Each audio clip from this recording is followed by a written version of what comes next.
You're listening to Energy Insiders, a weekly update on clean energy and climate policy with Renew Economy's Editor-in-Chief, Giles Parkinson, and leading energy analyst, David Leach. Energy Insiders is brought to you by Janus Electric, enabling freight operators in Australia and overseas to electrify heavy haulage. Energy Insiders is also brought to you by Pylon, helping solar installers and retailers design high-resolution solar proposals in minutes. Hello and welcome to this latest episode of the Energy Insiders podcast. My name is Giles Parkinson. I'm the Editor-in-Chief of Renew Economy and founder and editor of the EV-focused sister site, The Driven. And joining me, as usual, but from a different place entirely, is ITK Principal David Leach. David, I trust you are well, and by the sounds of things, well fed. And you might want to tell us where you are, if you know. Giles, I did actually have a little trouble working out where I am, to be honest, but my wife would tell me that's fairly normal. It's Wednesday, it must be something. Exactly right. So, as I mentioned last week, I'm travelling with Recap, which is John Grimes' essentially new organisation for renewable energy development in Southeast Asia. And I think he's cooperating with Austrade, at least here in China. And today, after some activities in Beijing, which we'll get to, we've been on a 3-hour high-speed train, first class, I might add, or actually business class to a place, Shuzhou Lake, which is more or less halfway between Beijing and Shanghai, a very pretty lake. And we've been staying in a Marriott here and been to a nice restaurant about 10 minutes around the lake. I've got some photos I'll show you one day, Giles, but I don't think our listeners will see them necessarily. And of course, we've got pictures of another kind to talk about, namely the release of the ISP, haven't we? Well, we do. Look, and we'll get back to your visit to China later on after discussing what's happening in Australia. I think there's a lot of interest, actually. We published a story of yours earlier this week. It's got nearly 100,000 page views, David. It was about your sort of crossing transmission lines and thing. You should have told me that. I have to go and have a Valium. Maybe you already have. But look forward to hearing. I mean, you're about to sort of visit BYD and XCMG and been to State Grid and Xiami. But look, we'll hear about that later. As you mentioned, the Integrated System Plan 2026 version. This is the 25 of the multi-decade blueprint that they've been publishing every 2 years since 2018. So the first 3 came out under the coalition government and the last 2 are under the Labor government. They haven't actually changed that much, and the fundamental nature or the fundamental conclusion is that the coal-fired generators are getting old, and the best way to retire them is with a mixture of renewables and storage. And look, critics will say that this is geared because it is sort of bent towards government policy at the time. But I don't think there can be any doubt that this is the cheapest way to reach a low emissions grid, and it's been helped along an awful lot by the huge uptake in home storage. Giles, that's right. I think the direction's always been clear. Where the argument is with the pace of change that AEMO model. And of course, as we've discussed several times, they don't really have responsibility for implementing the low cost, the optimal development path. And the ISP is ultimately a transmission document. So you can boil it down to what's the best transmission to build to get to the goal that they model. The problem with the actual results of the model, as I see it, is that it calls for 60 gigawatts of wind and solar utility scale to be built by 2035. That doesn't exist today. And rooftop solar to keep going at about 2.5 gigawatts a year, which is broadly plausible. But and then I think it's another 20 gigawatts of batteries, which I can also imagine. But I just can't imagine building that amount of wind and solar in the space available. Amongst the other headline numbers that are of interest, it really calls for another 2 gigawatts of gas over the next 10 years and a further 2 gigawatts after that, which I think is not impossible. And it also points out that the cost of transmission has come down. The total cost of the investment that they model that's required is about 106 billion. And for the first time, they're including some investments in distribution networks that are required and other costs that have, not been fully modeled out before. But on the other hand, the cost of transmission has basically not changed that much for a variety of reasons. But one technical one is that they've reduced the cost of capital down towards the regulated cost of capital for transmission for anyone that cares about that stuff, which I think is fairly appropriate. Well, I was going to ask you what you thought about that. Yes, because it was at 7%. This is this weighted average cost of capital. I think it's now come down to 3%, and that's been the main reason why the cost of transmission has come down, because the cost of the towers themselves and the steel and all the civil construction works certainly hasn't come down. It's probably gone up, but I guess you could call it an accounting technique, but it's more than that, isn't it? Well, you can't really.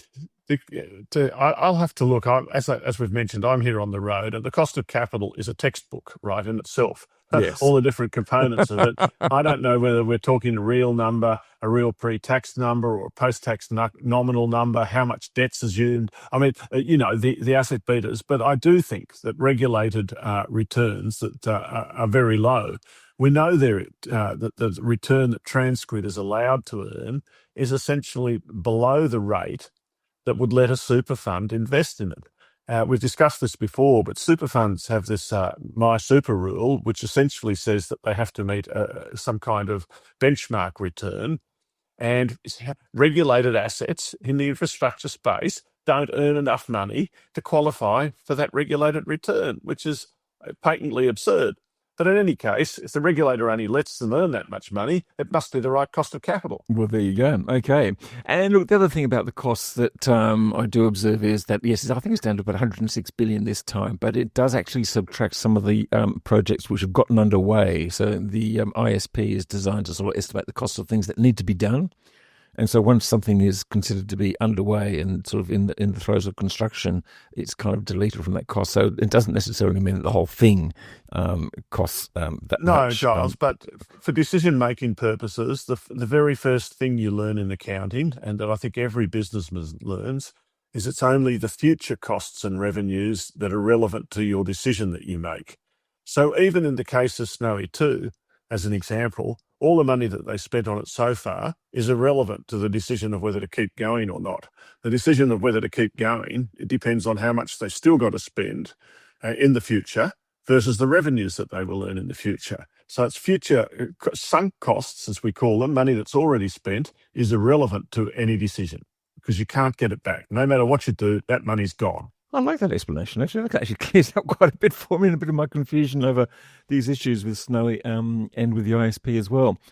Look, just staying with the ISP, look, the good news is that solar and battery costs have come down, that the consumer energy resources being put in by consumers and households continue to reduce the amount of large-scale investment that's needed. So I think that's from 2024 to 2026.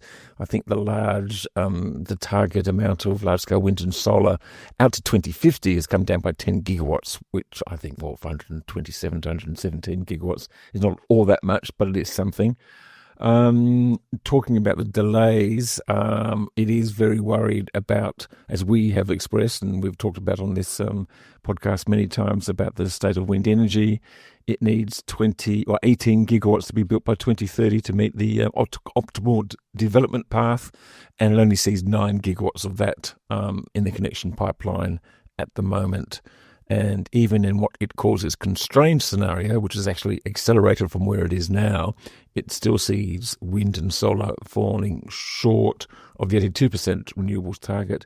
And the best it can see is probably 75%.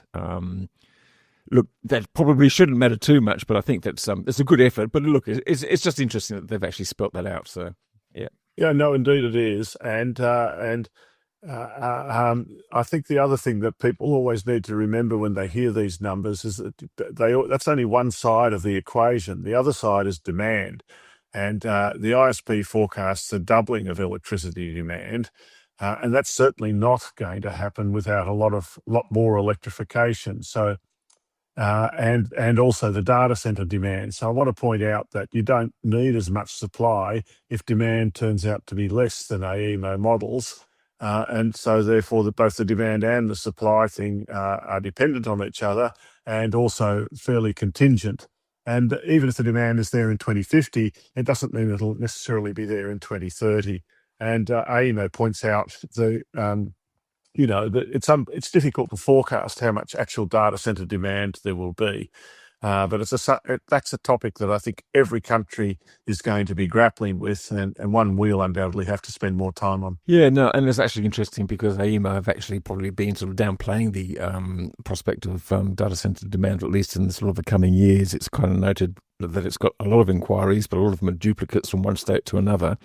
And I guess if we read the media and believe the media, some of the really big data center proposals seem to be coming, off AEMO's national electricity market, if you see what I mean, and possibly in the Northern Territory with Sun Cable, and possibly in WA with. Well, we've talked about the one in South Australia, haven't we? Well, that is, but that is on the grid, yes, and that's the biggest so far. And so the biggest by far to commit, if that's what they've done, or certainly give an indication of commitment, has chosen the only grid that would be 100% renewable by that time. So that's an indication of where the data centres want to go. So this brings me back, I guess, if you like, to our visit with National Grid this morning. And here we are having this State Grid, excuse me, having this great discussion about, building a few thousand kilometres of transmission and spending $6 billion or something on it. In China, in the next 5 or 6 years, they're going to build 100 gigawatts of ultra high voltage DC transmission, essentially from the west of China to the east of China, which is where the load is. The west is where all the resource is. And that's thousands of kilometres, a couple of thousand kilometres. And they're going to build that, in 5 years. But, to take the total amount of that transmission capacity to 450 gigawatts approximately. It just shows what you can do when you don't have to. It just shows what can be done and they've developed all their own manufacturing capability for this. They've worked out increasingly lower cost ways of doing this ultra high voltage DC, which I won't go into because even though I read about it, I'm probably not across the technical side of things. But it does seem to me at least worth another look at the VNI West type of thing and the Western Renewables Link, where you could build, an 800 volt DC direct cable, which probably doesn't look any worse than a 500 kilovolt AC cable. And you could take, 8 gigawatts of capacity down from the southern New South Wales, I guess it's northern Victoria, down to Melbourne, and connecting to the rest of the grid that way, without having to do all the offshore wind, which is still a big feature because it's policy of the ISP as it currently stands. Yes, and just parking at offshore wind, it's interesting to note that AEMO thinks the whole project is going to be 3 years behind schedule, which I guess probably a surprise to no one, given that the delays that have already happened. And it estimates that there'll be zero other offshore wind apart from the 9 gigawatts targeted under the Victorian legislation built because it is, I think they said about water's too deep. More expensive. The water's too deep and it's more expensive than the... Even in China, Tim Buckley noted when we were at this grid presentation that although they potentially have a very big offshore wind resource, it's actually very small. I can't remember the exact number. It's like 45 terawatt hours or something. Relative to what they're planning to have already done and are planning to do onshore, it really doesn't figure very much in the China plans. Not in the way that wind and solar do, and so that's interesting. Like I think I already mentioned last week. I mean, everywhere you go in China, there are transmission lines. We went on a 3-hour train trip today, and there are two things you can see out the train window anywhere you go: office, residential apartment blocks, cranes, and transmission lines. And then we also see wind turbines and coal generators. Every train trip you see them. Sounds wonderful. David, we do hope to speak to Nicola Falcon. He's been sort of managing the 2026 version of the ISP next week. We couldn't do that this week because you're travelling and I've been travelling. So the logistics didn't quite work out. So we'll come back to that next week and do a bit of a deeper dive into that. But just on related issues, the wind came up again. Chris Bowen gave a press conference. We'll get to the CIS tender, the latest one. Yet he was talking about wind energy, and look, this was kind of sparked by the speculation sparked by the interview that we did on this podcast in late April, when he talked about wind needs to be looked at, sort of in reference to the fact that not much was getting built. He said that some of the wind projects that have not signed contracts can come in and rebid, but they won't be able to renegotiate any contracts. I think that's very sensible of him, because if the wind companies can't renegotiate their contracts, neither can the government. So that's an advantage should there ever be a change in government and the government want to get out of it. The fact is that you can't redo. Anyway, that's just one point. No, that's fair enough. Yeah. Well, I all I had to add to that was a couple of numbers, because it is interesting in the context of what we learned from the ISP and what AEMO thinks about the wind energy developments. 31 wind projects, I guess, have been offered underwriting deals in the CIS. So far, only 3 have started, have reached FID, Palmer, Carmody's Hill and Waddy, as we have mentioned. I found out today that only 6 have signed contracts. So that leaves another 25 yet to sign contracts. I mean, the 10 you mean most CIS recent contracts?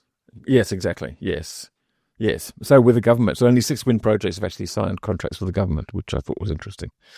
It's as slow as anything. It's really unsatisfactory, that program, and that's where we are. But let's see where the market takes us. It's also notable on wind that we had a very low wind event for a couple of days. According to my numbers, and they may well be wrong because I am overseas, but the battery's completely stuffed up in South Australia. It's wonderful how this AI and auto bidding goes until something unusual happens. And then everyone loses their shirt, and the electricity prices went up to $20,000 because the batteries were empty when they should have been full.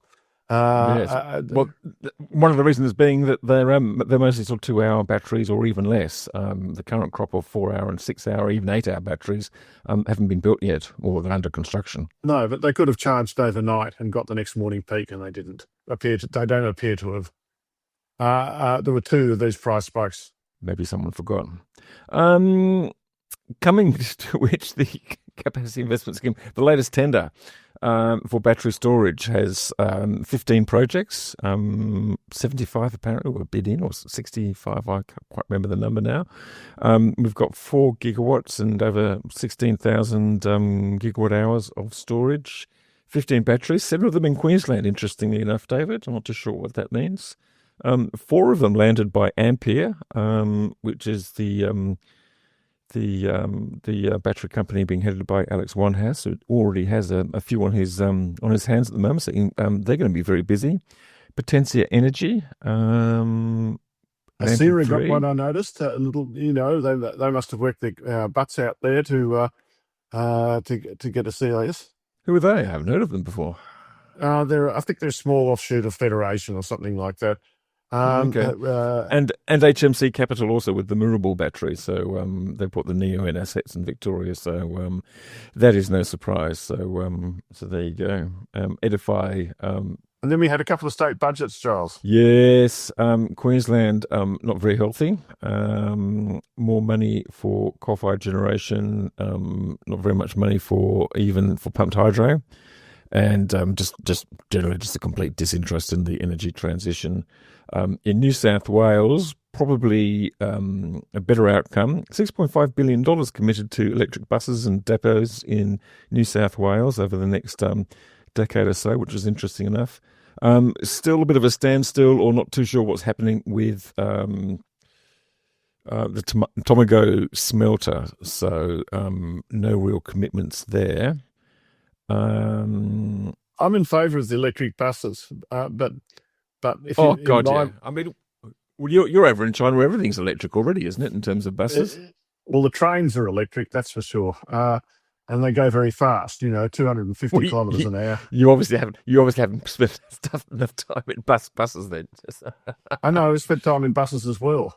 I think the point I was trying to get to is spending the money on buses is great, but if you actually wanted a better value for your buck, it would be money might be better spent building truck charging depots, because in the end, buses don't use that much diesel as a share of total diesel consumption, and that's what I'm very heavily focused on. And I noticed when I was reading the newspaper that the Teals and the Greens and the One Nation lower house member all voted together to try and get rid of the diesel fuel rebate. Of course, they didn't make much progress, but still, it's great to see One Nation and the Teals seeing eye to eye, isn't it? Really. I think that was described as an accident, actually, but never mind. Look, yeah, that could be right. I don't think there was any. I doubt very much there was an accident, Giles. I don't think it's an accident. Wolf in sheep's clothing, or is the sheep in wolf's clothing? I'm not too sure. Yes, and there's actually some money being raised for truck depots and potential trucking in New South Wales. Zenobia, which is a UK-based firm, has said it's raised $400 million too, and been on this podcast. So that is good news on that front. Bad news, though, is the state coalition in New South Wales has decided to end its kind of like decade-long, I guess, bipartisanship agreement on the renewable infrastructure plan in the state with the biggest coal fleet. We'll all remember that Matt Keane sort of drove that from government. He was the energy minister and later the New South Wales treasurer, now, of course, chair of the Climate Change Authority. Pulled the Nationals in line, got Labor support. Labor voted for that, have run with that, made a few changes, been found that they've been forced or chosen to extend Eraring, but still pretty much keeping up or trying to keep up with the plan. But now the state coalition has decided now they've had enough. So they said bugger that to the New England renewable zone, Barnaby Joyce's area. They're saying no to the main transmission line that will go from Walker to Muswellbrook, I think it is, and basically saying no to any regional renewables coming into the major cities. And said if the major cities want renewables, then they're going to have their own renewable energy zones, solar on rooftops and batteries and things like that. So really just these sort of hard right talking points that have been going around. But now that just seems to be very backwards, Giles. It's backwards because if you go to, I speak with authority here. We're trying to sell a house in Armidale myself. I grew up in Armidale, heart of New England. I have seen how badly it's been affected in the last decade. The medical services across all of regional New South Wales, the air services, the education services, the difficulty of actually trying to get a doctor to see a doctor in some of these places is well documented. And without investment of one kind or another, regional New South Wales is going to go downhill.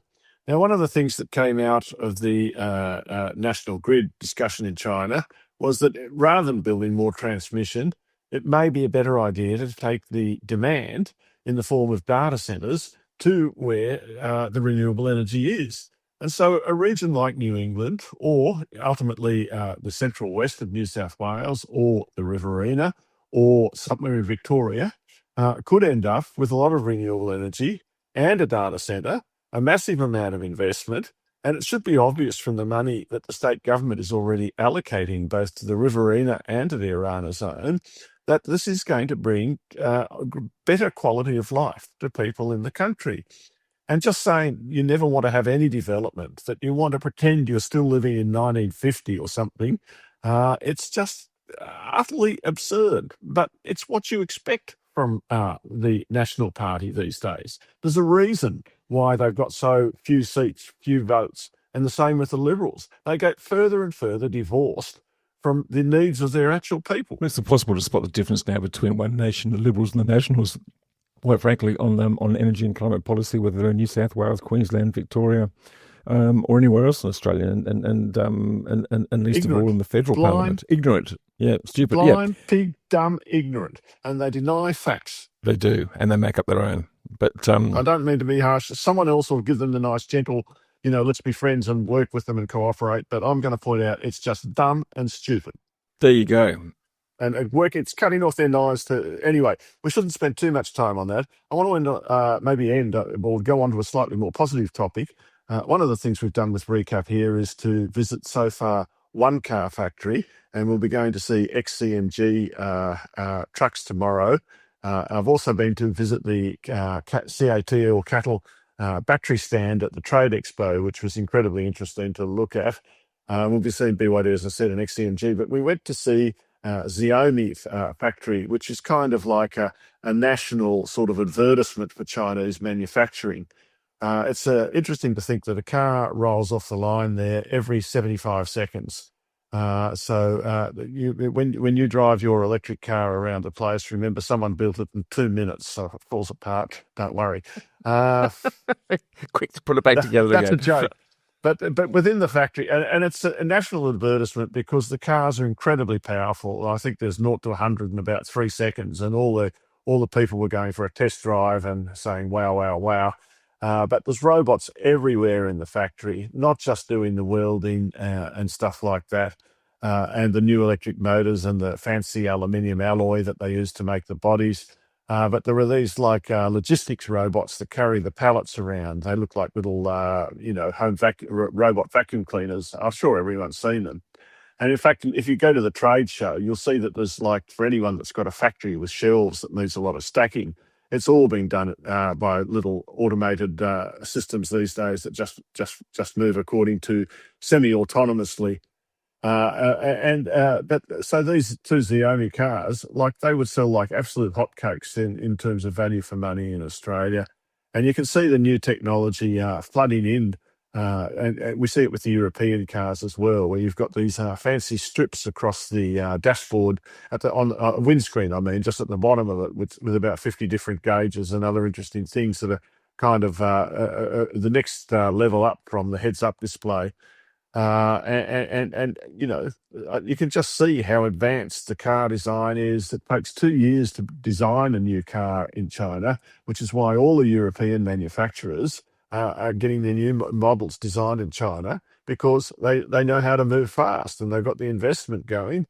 And so that's great. And I look forward to visiting some more car factories and truck factories and seeing the development of the electric trucks. But anyway, that's maybe for next week. Yeah, well, no, I'm going to be very interested to hear the reports. XCMG are interesting because they've built a lot of the infrastructure, and particularly the electric haul trucks for Fortescue.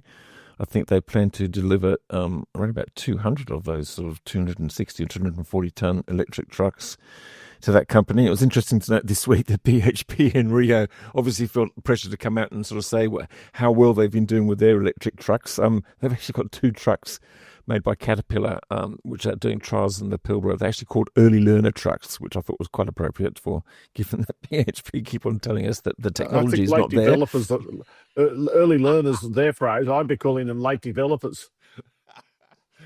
Anyway, but they came out and sort of rattled on about it, so that was quite interesting. So they've got 2 trucks running around for a couple of years, and Fortescue's going off and going to build about the arithmetic remains outstanding, Giles. I want to come back to this time and time again. Coal mining in Australia accounts for 15% of our diesel consumption. Right? No one else has been talking about that, I don't think, very much, because until this current crisis came along, it didn't matter that much, I suppose. 15% of all the diesel goes to coal mining. And in China, you're already seeing, not only do they have electric trucks doing the coal carting and the overburden moving, but some of them are now, there's at least 100 trucks operating autonomously with that, and where the workforce was cut apparently from about 200 to 2 people. So there's just tremendous productivity. Even if you hate coal, and none of us really love it, there's just benefits for the national security, benefits for the economy, productivity benefits, as well as lower carbon emissions, just by getting rid of the diesel in coal trucks. And it's pretty easy. It's not that hard. And that's why we should all be supporting the member for Farrer, who's the One Nation guy, and the Teals and the Greens, and getting on the case to Labor to get rid of this diesel fuel rebate. I mean, it's a very serious, genuine issue. And just saying, we've heard your view on that, and as much as I respect Chris Bowen, that's what he said. He needs to listen. He doesn't want to hear. He needs to actually act on it. Yes. Even if he agrees, getting it through the rest of the the federal cabinet might be the harder part at the moment, but I agree. I mean, it's a bit of It's a money it's a bit saver. of a no-brainer. It's a money saver, and it should be done because so much can be achieved by doing that. David, look, I think we're going to have a short episode this week because we don't have a guest apart from ourselves, and I look forward to next week when we can talk with AEMO, go in a deeper dive in the ISP, and I'm really looking forward to hearing more about XCMG and BYD and the rest of your China trip, because I think SIG Energy, we're going to look at batteries and solar panels. Can't forget the rest of the market. thank you very much, David. Wish you all the best on the rest of your travels. Thanks, of course, to our sponsors, including Janus Electric and Pylon. Thanks to all the listeners out there. Thanks for listening to this episode of the Energy Insiders podcast. We will be back next week. And that's bye for now. And then one more thing I'd just like to say is thank you very much to our producer, Tanya Shukla, who is moving on to greener, I think there's greener pastures beyond Renew Economy, but we'd like to thank her for all her work over the last year and a half, and wish her all the best for the future. So thank you very much, Tanya. Bye for now. Energy Insiders was brought to you by Pylon. Pylon provides easy-to-use solar design software for installers and retailers with pay-as-you-go pricing, no monthly cost and no lock-in contracts. Australia's top solar companies trust Pylon to design high-resolution, CEC-ready solar proposals. Energy Insiders was also brought to you by Janus Electric. By converting existing diesel trucks to electric and supporting them with battery swap infrastructure, Janus is helping freight operators cut emissions, lower fuel and operating costs, and extend the life of their vehicles.